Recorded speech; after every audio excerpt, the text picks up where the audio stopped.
tonight we're talking about the Amityville Horror house. Anyone that's into the paranormal is obviously, or anyone probably has heard of this house.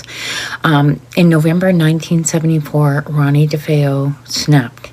He murdered his whole entire family in the early morning hours. And there's stories of physical abuse. There's stories of fighting within the home. I personally think he was on drugs, but who am I to say? I don't know. I never met the man. He's now dead. But what would drive somebody to do this?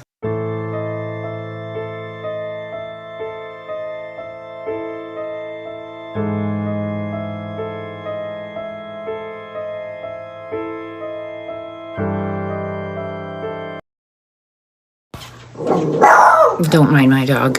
There's a couple of things that are really perplexing about this. First, there were no signs of a struggle on any family member whatsoever. Second, they were all found on their stomach.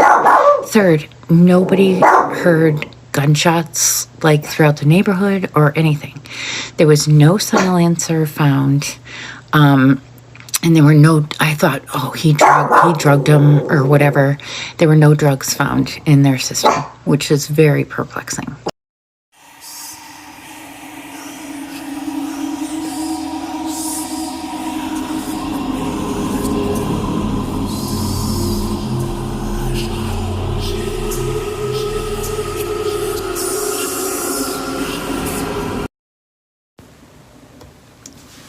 So then Ronnie is convicted, sent to jail, and Kathy and George Lutz move into the home.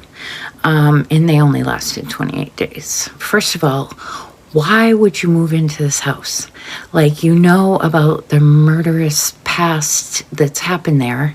Second, why would you buy the house and keep the furniture of the DeFeos that they, like, obviously it was still in the house. So why would you do that?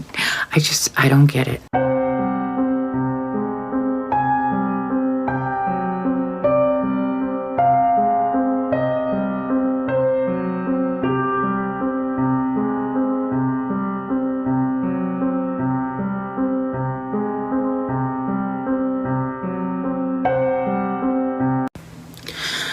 Some people say that the Lutzes were in some financial trouble and they made the whole story up.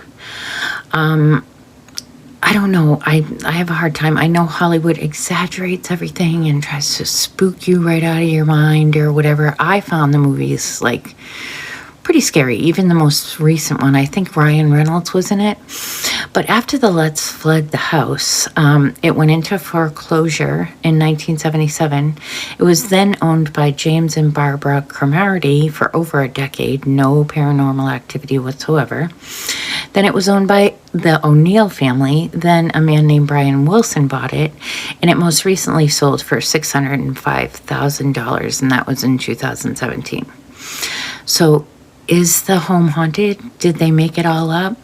I've only seen one really, really good image, and I'm going to try to find it and show it to you guys for this video, of a little boy when they were doing their investigation with the Warrens. A little boy's image at the top of the stairs, which is pretty compelling. And back then they didn't have like Photoshop or anything like that. So, that's the only thing that I can think of. But, nobody else has fled from the home. So, is it haunted? I don't know. I hope you guys like the episode. See you next time.